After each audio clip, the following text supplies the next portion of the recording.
Welcome to the Alpha Training and Consulting's online training program. Today's module is entitled Capability CPM Module. The purpose of this module is to introduce capability statistic referred to as CPM or CPM index.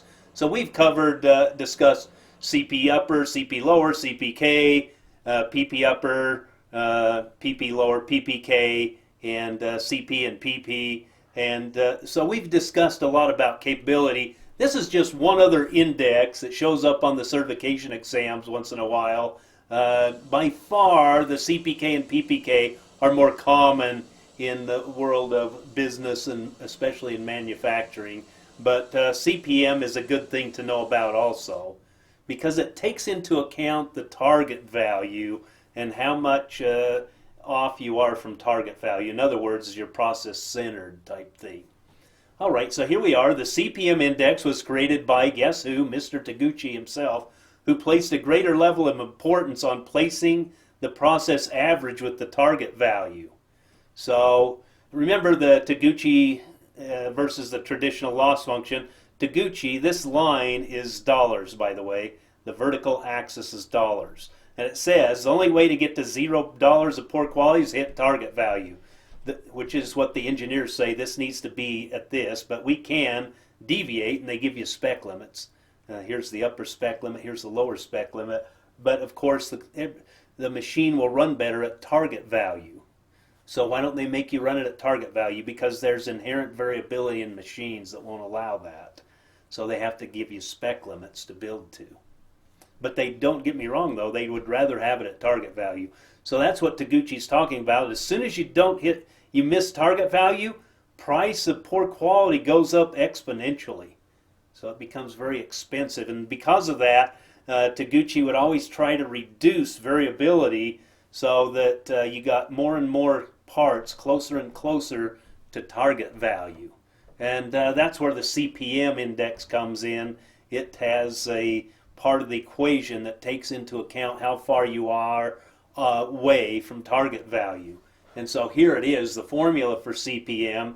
It's really very similar to CP, okay, and P sub P, but CP and P sub P, for that matter, is upper spec limit minus lower spec limit divided by 6 sigma. Well, the only thing that Taguchi did is he added another element to the standard deviation. Remember, standard deviation is a distance. And remember how we add standard deviations together? We square them and we add them, and then we take the square root of the sum. So what Taguchi said, he took the standard deviation and he added it to the distance you are away from your target value.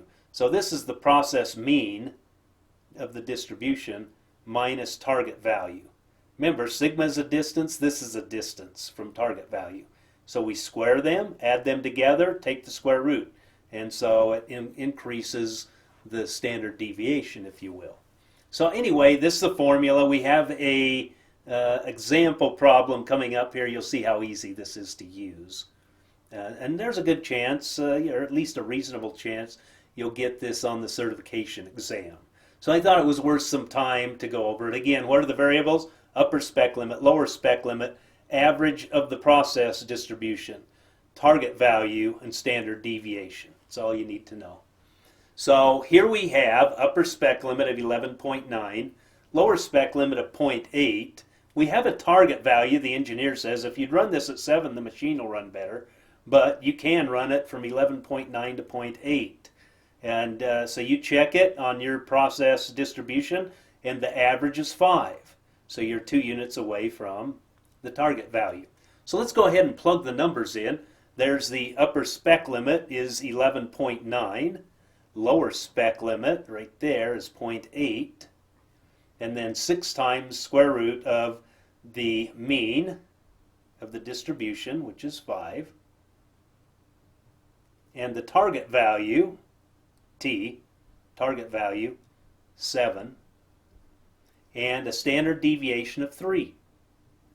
And I plugged all those in, and I get a CPM of 0.513. So once you see it, hopefully you see the simplicity of this, and you won't have any problems when that shows up on the certification exam. Now, I also created a formula. If you're interested in it, you can download it from the website. But what you put in here, the colored cells are what you put in. So you put in the number of parts built per year. So there was 1.5 million in this example. CP upper, CP lower before you made improvements. Then you made the improvements and CP upper went to 1.2, CP lower went to 1.72. Cost of scrapping one part is $2.50. So then the computer converts CP's into Z's. Then it looks it up in the computer, in the Z table, and says the upper scrap above the upper spec limit on the old process was this, scrap the lower spec limit is this, total scrap from the old process, and it does the same thing with this new process. Then cost of scrap, yeah, they can use this information. All you do is multiply this times this, yeah, times the dollars scrapped. You can look at the spreadsheet and see how the math works. It's not very hard. Anyway, the total scrap cost above the upper spec limit is that. Lower spec limit is this, 302,276. I add those two together to get your total cost of scrap for the old process. I do the same thing for the new process. Then I subtract it. It says this is how much you save by improving your CP statistics. Then I also come down here and you can do a cost savings from centering the process. You don't have to put anything in here. It'll do it automatically. But it'll tell you how much money you save just from centering the process onto target value. So anyway, I thought it was kind of awesome. Congratulations, you have almost completed this module. However, remember, you still need to complete that module exam. If you have any questions, please contact me, and I'll get back with you as soon as possible. Congratulations, you have completed this module. I hope you have learned something new that will enhance your career. Thank you, and have a great day. Goodbye.